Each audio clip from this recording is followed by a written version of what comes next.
الحمد لله نستعينه ونستغفره ونعوذ بالله من شرور أنفسنا ومن سيئات أعمالنا. من يهده الله فلا مضل له ومن يضلل فلا هادي له، ونشهد أن لا إله إلا الله وحده لا شريك له، ونشهد أن محمدا عبده ورسوله. قال الله تعالى في القرآن المجيد: بسم الله الرحمن الرحيم: والذاريات ذروا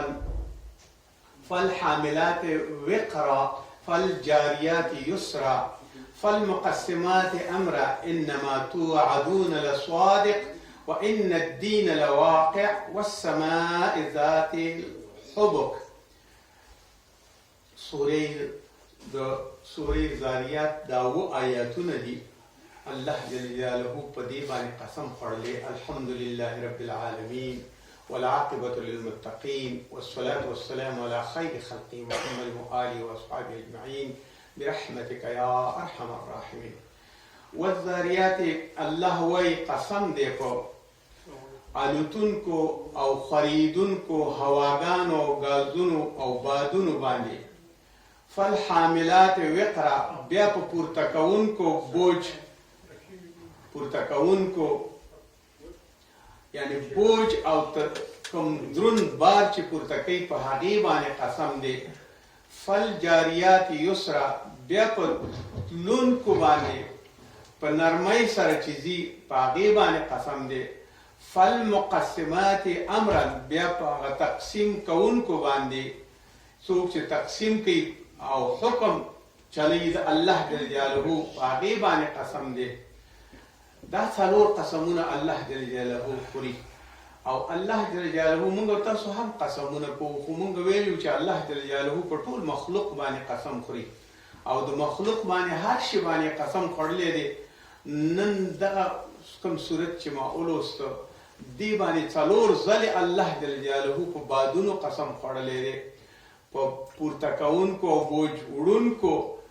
هغه بادونو باندې قسم خوړلی دی، او په هغه کښتیو چې په ډېرې نرمۍ سره په دریاب، په بحرونو او سمندرونو کې دي، په هغې قسم خوړلی دی. او بیا په فالمقسمات امره او بیا په ملایکو باندې قسم خوړلی چې د هغوی تقسیم او د امر حکم تعمیل کوي چې د کومې وظیفې دپاره او د کوم کار دپاره مقرر شوي دي. انما توعدون لصادق، او د الله جل جلاله چې کومه وعده کړې ده د قیامت او د عذاب او د هر څه، هغه لصادق، هغه رښتیا ده. وان الدین لواقع، او دا حکم او انصاف کیدونکی دی، حتمي او ضروري ده. الله انصاف کیدونکی دی او حساب و کتاب به هر چا سره کوي. والسماء ذات الحبک، او قسم دی په جالدار او یا خایسته او یا لارې لرونکي اسمان باندې. الله جل جلاله په دې باندې قسمونه خوړلي. راځو دې ته چې علما په دې کې څه وایي چې دې باندې څه شي باندې قسم خوړلی. الذاريات ذروا الحاملات وقرا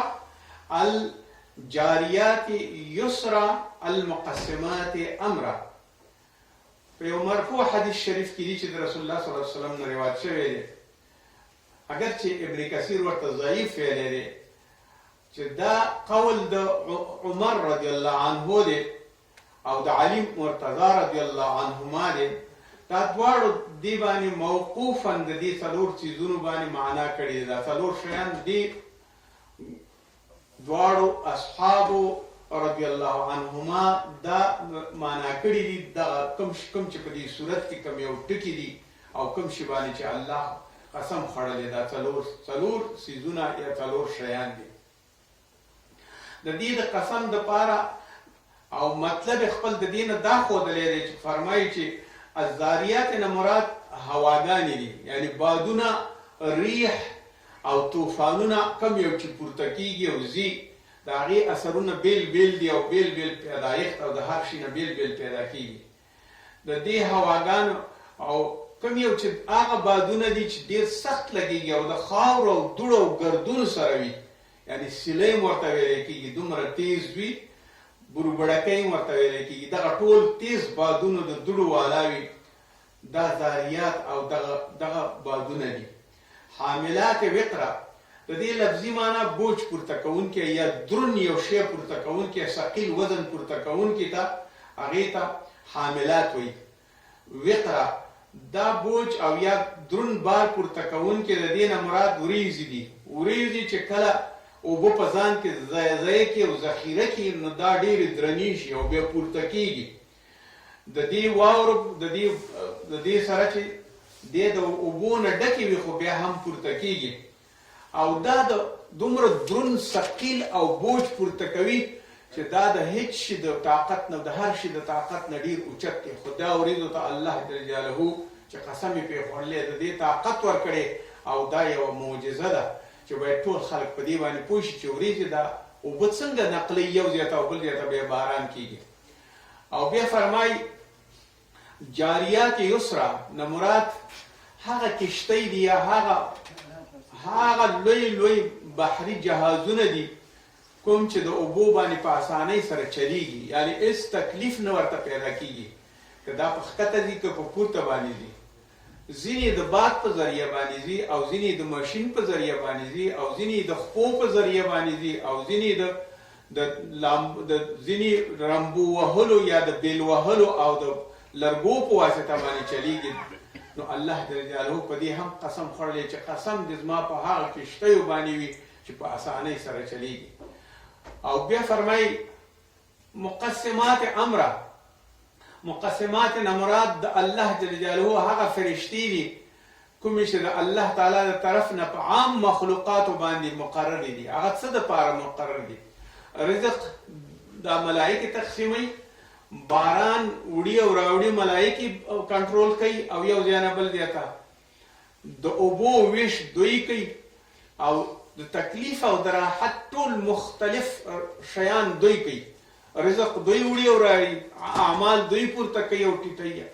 او ټول د دنیا کنټرول ملائکه کوي. او دې باندې الله جل جلاله قسم خوړلی، قسم وي دي د هغو ملائکو باندې چې د حکم د پاره ګرځېږي او حکمونه وړي او راوړي او ځي او راځي. ابن کثیر او قرطبي او دري منشور تفسیرونو په دې کې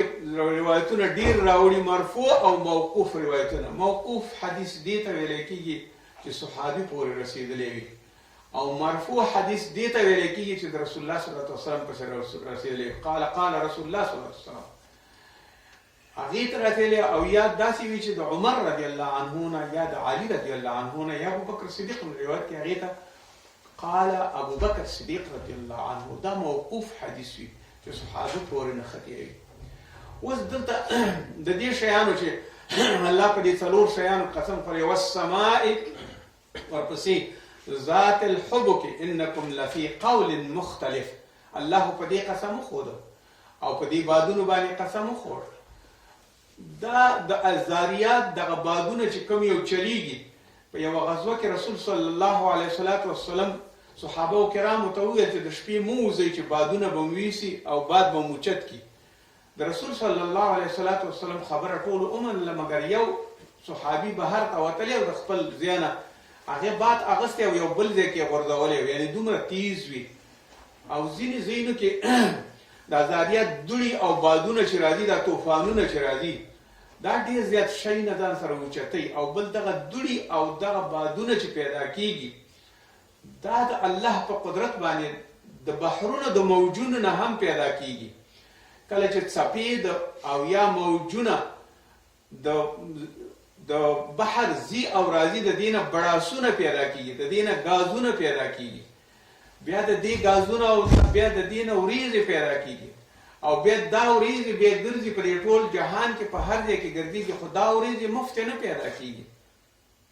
د الله جل جلاله په امر سره دا وریځې دا موږ او تاسو چې ښکاره کېږي دا د اوبو نه دومره ډکې وي چې کله کله جاز ورسره ټکر کېږي نو دا جاز ډېر په سختۍ د دې نه وځي او یو ډېر غټ اواز پرې کوي، اکسیډنټ ورسره کوي. د دې نه هم ډېر په تکلیف باندې. دا ولې چې دا د اوبو نه ډکې وي. او بیا همدغه ملایکې چې ویلې مقسمات دا بیا باران تقسیموي. او بیا تفاسیرو کې لیکي چې د هرې منطقې ضرورت د باران وي نو الله جل جلاله هغو ته حکم کوي چې فلانۍ منطقه کې دا ویسئ.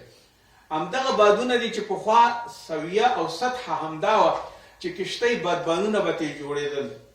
او هغه باد به یې کله چې په یو شي کې په یو تکای یا یو ربړ یو شي کې به یې غوټه کړ او یا به یې راټول کړ نو هغه کشتۍ خط و سیر به یې بدل کړ او په هماغه ترتیب باندې به تله. نو دا هغه مقسمات ملایکې دي چې دا بارانونه وړي او راوړي. کله چې دا بارانونه وړي او راوړي او ځای ته تکلیف ورسېږي او هلته ورسېږي دغه ګردونه او غبارونه او دا ټول شی نه ځي. دې بادونو کې یو بل ډېر زیات لوی حکمت موجود دی. دغه کم یو تاسو چې موږ او تاسو د بیولوژي د نقطې نظره دا ونې ګورو او تخمونه ګورو، مثال په طور باندې دغه کم یو چې د مذکر یو جن دی او کوم یو چې د مؤنث جن دی، دا څنګه سره یو ځای کیږي؟ دا جنونه د دې بادونو په ذریعه باندې یو ځای کیږي. اگر چې ځینې علما وایي دا د شاتو مچۍ او د عسل مچۍ هم دا تخمونه وړي او یو ځای بل ځای ته، او همداسې رسول صلی الله علیه وسلم هم صحابه کرامو ته ویلي دا خورماګان یو په بل وهئ نو ستاسو دا حاصل به بېزید شي. بیا ورته دا مه وهئ. بیا بل کال ته یې وویل چې یا رسول الله صلی الله علیه وسلم مونږ چې هغه کله یوه څانګه به راوړه د نر نه او بل ښځې باندې به مو وهله نو هغه څه کال خورما ونه شوې. بیا رسول صلی الله علیه وسلم ورته ویل ښه صحیح ده تاسو هماغسې کوئ. بیا یې هماغسې شروع کړه یوه څانګه په بله څانګه. یعنې د خدای په قدرت او د الله تعالی په دې حکمت باندې دغه د تانیث او د تذکیر آلات د بادونو په ذریعه باندې یو تر بله یو ځای کېږي او میوې پیدا کېږي، ګلونه پیدا کېږي، پاڼې پیدا کېږي، تاند کېږي، رنګونه ورکول کېږي، په قسمونو قسمونو باندې شیان ورکول کېږي. دا ځکه چې دا بادونه ګرځي او راګرځي نو دا باد باندې هم الله جل جلاله ذاریات، دوړو والا باد، ګیس والا باد، ګاز والا باد، د نورو لوخړو او د تورو په صفت او د واورو دپاره ګرځېدونکي باد. ځینې علما داسې هم وایي چې دغه بادونه چې دي دا بیا په دوو قسمتو باندې تقسیمیږي. ځینې دغه وریځې چې دي دا راځي او دا حاملې کوي، یعنې بلاربۍ دا وریځې، او ځینې چې دي وچ بادونه دي هغه صرف د دې خط و سیر تبدیلی دی یو ځای نه بل ځای ته ځي. خو په هر صورت باندې په دې دومره د دې د ګیلنونو او د ټنونو او د بلرونو او د دې حساب نه کېږي چې څومره ټنه او څومره ګیلنه او څومره بلره اوبه په دې کې موجودې دي، ډېرې زیاتې په دې واورو کې موجودې دي او دا ځي په هر ځای کې خوشي کوي. بیا حکمت د دې دا دی چې د الله جل جلاله باران په کوم ځای باندې کېږي یو ځل یې در باندې نه راتویي، د سیلاب په شکل نه راځي، د یو ناوې په شکل نه راځي، د یو ډېرې اوبو په شکل، د یو ورخ په شکل نه راځي، د یو نهر په شکل نه راځي. ځکه کنې ټوله دنیا به وړي. هر څومره پوخ بلډینګ چې وي او یوه ناوه پرې د اسمان نه راغله او یو چپه پرې راغله دا به ټول چپه وي. دا ملایکې چې نه وي مقسمات، دا تقسیمونکي نه وي، دې باران ته بیا څوک نشي ټینګېدلی. ځکه یو ځل در باندې راځي دا چې څاڅکی د رحمت راځي. ځکه ورته رحمت وایي چې دا د رحمت ځکه باران دی چې دا په ډېر احتیاط راځي. بیا ځینې خلک داسې وایي چې دې دپاره ځنګلونه ډېر زیات اوچت رول لري، د ځمکې دپاره ګوره سیلابونه راځي. بیا وایي چې د بیولوژي علما وایي چې د دې دپاره باید سړی ځنګلونه وکري تر څو پورې هغه ونې باندې چې پاڼو باندې چې کله باران نښلي نو هغه بیا په مزه ځمکې ته راځي، لکه د اسمان نه چې په یوه مزه باندې راځي او لږ مقدار باندې راځي. خو دا سیلابونه چې راځي دا د دې کمی دی چې دا د ونو او د دې غنو کمی دی چې باران نشي حصارولی او زغملی یې نشي. نو بیا دا یو دم را خوشي شي ټوله دنیا بیا وړي او هر څوک په خطر کې اچي. په هر صورت باندې دا د باران او د ملایکو او هغه کشتۍ چې په اسانۍ سره یو ځای نه بل ځای ته ځي دا د الله تعالی رهنمایي ده. او د دې رهنمایي دپاره څه شی پکار دی؟ والسماء ذات الحبک انکم لفی قول مختلف. حبک د حبیکیه یا د کپړې ته ویلی کېږي یا رخ ته ویلی کېږي یا هغه تکې ته ویلی کېږي چې هغه ډېره ښایسته وي او جوړښت یې ډېر ښایسته وي، لکه د څادرونو او د زنانو د دوپټو دپاره چې استعمالیږي او لکه د ښایسته څادرونو باندې استعمالیږي. حبک دې ته ویلی کېږي. نو څنګه چې او دې اسمان کې همدغې غوندې د دې رختونو غوندې لارې دي، دغه لارو باندې الله جل جلاله دا د لارو سره خلکو ته مشابه کړی دی د دې لپاره چې دوی پوه شي. لکه اوس تاسو چې ستوري ګورئ هغه هم په یو لاره باندې روان دي او یو ښه قطارونه لري او ښه لري، دا که سیارې وي او که ثوابت وي، دواړه ستوري د دې اسمان کې زینت دی او دا د دې لپاره دی. او بله خبره دا ده پخوا چې دغه رهنمایي او دغه مقناطیسي شیان نه وو، رهنماګانې نه وي، دغه کله چې رهنماګانې نه وي نو دا ټول استفاده به د دې اسمان د ستورو نه کېدله. علم النجوم یو بیل علم دی، خپله یو ډېر لوی علم دی. د دې په واسطه باندې به په بحرونو کې به هم سړی ته او په آبادیو کې به هم سړی ته د دې ستورو په ذریعه باندې دا سیارې او ثوابت خپلې وظیفې اجرا کوي او اسمان یې ډېر زیات ښایسته کړی دی او ګرځي او راګرځي. او دا د اسمان نه کله کله څو میلیونه د شپې هر د دې اسمان نه دا تیږې راغورځېږي. الله جل جلاله دا په اسمان کې ایساروي، کله کله ځمکې ته کومه یوه راورسېږي، کنې نورې ټولې هملته وي. دا د دې ستورو د ټکرونو نه پیدا کېږي. په هر صورت باندې دغه د وریځو راتګ، دا حبکې او د اسمان دا لارې جوړول، دا د الله جل جلاله هغه حکمت دی چې بندگانو ته ښیي. انکم لفی قول مختلف، تاسو په دې کې مختلف ای خلکو، قیامت راځي نه راځي، زه مړ کېږم نه مړ کېږم، حساب و کتاب شته او که نشته دی، هغه شیان شته او که نشته دی، دا هغه څه دي چې دا خامخا راتلونکي دي او در باندې به راځي. او اختلاف مه کوئ، د اختلاف نه کومه فایده نشته دی. د دې د تایید دپاره چې د دې ستورو دومره ډېر زیات او د دې دومره اهمیت دی په دې کې، الله جل جلاله دا د زاریات صورت کې 28مه سپاره وه او اوس د دې یو لږ شانتې تفسیر داسې دی چې دا په 14مه سپاره کې او په سورې رعد کې، رعد هغه کوم یو رڼا چې راځي د رعد په نامه باندې، د ذریات په نامه باندې یو صورت شو چې د باد په نامه باندې او دویم د رعد په نامه چې هغه برق او تانده او بجلی راځي ورنه. هو الذي يريكم البرق خوفا وطمعا وينشئ السحاب الثقال. دغه الله هماغه ذات دی چې د رښتیني تاسو ته برق یعنی برېښنا چې نښه د باران ده یعنی د وریځ ده، د خوف او د ویرې دپاره ده، یعنی څوک تیریږي او څوک ورنه خوشحالیږي، ورته ځینې خوشحالیږي ورته د دې دپاره چې وویرېږي، خوشحاله شي ورته چې باران کېږي آبادي راځي، او ځینې ورنه داسې ویرېږي چې مونږ باندې تندر رانشي او یا سیلابونه رانوړي او یا بل کوم افات را باندې رانشي. طمع یعنی خوشحالي ده پکې، او هغه خوشحالي د دې دپاره چې فصلونه وشي، ځمکه آباده شي، او خوف د دې دپاره دی چې تندر او کوم یو بل تکلیف په مونږ باندې دا وریځې راونه غورځوي. نو د دې ټولو شیانو دپاره چې کله دا راغورځېږي او راټولېږي او راځي، دا لکه د یو داسې هیله بخونکي او داسې د انعام وړ وي چې په دې مناسبت د قدرت د ځینو داسې شیان دي چې سړی دې نښو د قدرت ته حیرانېږي چې دا څومره کیفیتونه لري او څومره کیفیت پیدا کوي، او د دې کیفیتونو سره دا صلاحیت لري چې دا برېښنا او برق هم تولیدوي او اوازونه هم کوي. ځکه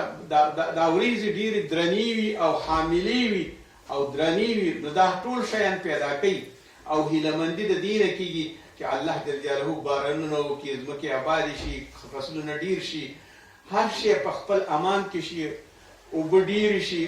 د خلکو دپاره ټول زحمتونه او تکلیفونه نن چې څومره اوبه اهمیت لري، خوږې اوبه اهمیت لري، په دنیا کې هیڅ متاع د عمره اهمیت نه لري. الله جل جلاله په دې کې وایي تاسو ته ما دا رالیږلي والسحاب الثقال، یعنی هغه درنې وریځې په تاسو باندې راولم او د هغه درنو وریځو نه تاسو ته بارانونه پیدا کوم. دا د دې تفسیر شو. او بیا فرمایي الله جل جلاله ويسبح الرعد بحمده وملائکته من خیفة ويرسل الصواعق فيصيب به من يشاء. فرمایي الله جل جلاله او تسبیح وای رعد، یعنی دا ګړزار چې کوي دا رعد، دغه هر شی دغه هر کائنات دا تسبیح وي، دا د الله تعالی نوم اخلي. که دا ونه خوځېږي، که باد ځي او راځي، که نور شی نه وي،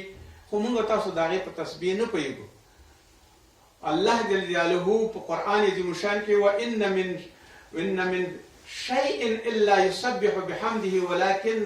ولکن لا تفقهون تسبیحه. موږ تاسو د هغې په تسبیح نه پوهېږو. او کل شیء قانتون دي دته غاړه ایښودونکي تسبیح وایي او رعد او دا څوک وایي ځینې علما وایي دا یوه فرښته ده او دا چې کله دا ځي او یو ځای نه بل ځای ته ځي نو دا رعد هم تسبیح وایي او بیا دا تسبیح ویونکي باندې نورې فرښتې هم تسبیح وایي او د هغوی هم د دې نه یېرېږي ځکه چې فرمایي چې تندرونه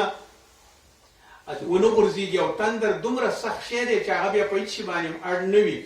دغه خلک په داسې حال کې چې دغه ورځې جګړې کوي او کله راځي نو د دې نه تندر پیدا کېږي او د دې نه دا د سخت عقوبت علامه ده او د عذاب علامه ده چې په دې باندې راځي نو انسان دپاره دا پکار دی چې د الله تعالی تسبیح بیان کړي او ځینې دعاګانې راغلي دي چې باید هغه دعاګانې ووایي د رعد او د برق رعد او برق د نورو متعلق نن ورځې تحقیقات داسې د وریځو دي چې کهربایي بجلی یعنی کهربا یا بجلی یا کومه یوه چې په اسمان کې ده هغه پیدا کېږي هغې سره کهربایي سالبه قوت دی موجود دی په ځمکه کې کله داسې وي چې دا خنثی کېږي د منفي او د مثبت د چارجونو سره او کله داسې وي چې دغه خپله وریځه یوه وریځ راشي او باد راشي دا بله وریځ سره ټکر شي د دې نه اواز پیدا کېږي او برق ترې پیدا کېږي د دې برق او تندر دومره زورور وي چې د دنیا ټول شی نه هلاکوي تعمیرونه ورانوي هر څه ورانوي هو بعضې وخت دومره د حکمت نه ډک وي چې یو سړي د مفسرین وایي چې د سړي نه جامې وباسي په ونه یې ځوړندوي خو سړي ته کوم تکلیف نه رسېږي ځکه چې دا تندرونه دومره ډېر زیات سخت وي او راځي په دې باندې او دا کهربایي دا د ځمکې هغه سالبه قوه کله جذبوي او کله یې نه جذبوي موږ تاسو لیدلي دي چې تندرونه ډېر سخت په تکلیف باندې راځي او د دې تندرونو نه الله جل جلاله دې دپاره بیا څه پیدا صاعقه صواعق هغه اوازونه پیدا کېږي او هغه برېښنا پیدا کېږي چې موږ او تاسو ټول ایرئ او تکلیف راته پیدا کېږي او تخریب پیدا کوي او د دې ټولو دپاره دعا دا ده چې دعاګانې باید سړی وویل شي او دا بالکل مشاهده شوي دي چې دا د دې لپاره دي د رسول صلی الله علیه وسلم په باره کې لیکي حسن رضی الله عنه روایت کوي هغې وایي چې رسول الله صلی الله علیه وسلم ته یو سړي یو قاصد ولیده چې ورشه دې ته ووایه چې راشه او ایمان راوړه او مسلمان شه وایي کله چې دا قاصد ورغی رسول الله صلی الله علیه وسلم ته نو رسول صلی الله علیه وسلم یې پوښتنه رسول صلی الله علیه وسلم ورته تا غواړي رسول الله صلی الله علیه وسلم هغه ورته رسول صلی الله علیه وسلم څوک دی دا د سرو زرو دی دا د سپینو زرو دی دا د مسو دی دا الله څوک دی دا د سپینو زرو دی د سپینو زرو دی هغه سړی چې ورغی وایي دا خو دغسې خبرې کوي ورته ویل بیا ورشه بیا ورغی چې بیا کله ورغی نو بیا ورته ویل چې بیا ورته دې ویل چې دا ستاسو رسول یا خدای د سرو زرو دی سپینو زرو دی د جسو دی د مسو دی د څه شي دی نو الله جل جلاله په دې باندې داسې یو ځل دریم ځل باندې چې ورغی نو بیا ورته کله چې د دې ته ورورسېده نو د دې ته چې ورغی نو الله جل جلاله په یو داسې جرقه یا یو داسې یو تندر نازل کړ چې دا سړي سر نه ایسته وغورځو اخواته شو دا کبرجن دا د هغې نه د دنیا نه خلاص شو دویم ځل باندې بیا رسول صلی الله علیه وسلم ته دوه کسان راغله یو طفیل نومیږي ډېر زورور سړی او یو اورید بن ربیعه نومیږي دا دواړه زورور خلک دې دپاره راغله چې رسول صلی الله علیه وسلم سره ملاقات وکړي کله چې رسول الله صلی الله علیه وسلم سره یې ملاقات وکړ نو ورته وایي چې کله چې ته ژوندی موږ تا باندې ایمان راوړو خو که بیا کله ته وفات شوې نو بیا داسې وکړه چې بیا دا پادشاهي موږ ته راوسپاره نو رسول صلی الله علیه وسلم ورته وویل چې زه خو دا کار نه شم کولی زه خو پیغمبر یم ما باندې خو دا تکلیفونه نه دي زه خو د دې نه یم وړ چې بل چاته پیغمبري ورکړم یا پادشاهي ورکړم الله دا کارونه کوي دا خلک چې نو وي بیا موږ په تا باندې بالکل ایمان نه راوړو کله چې وویل چې موږ باندې بالکل ایمان نه راوړو کله چې بهر ته ووتل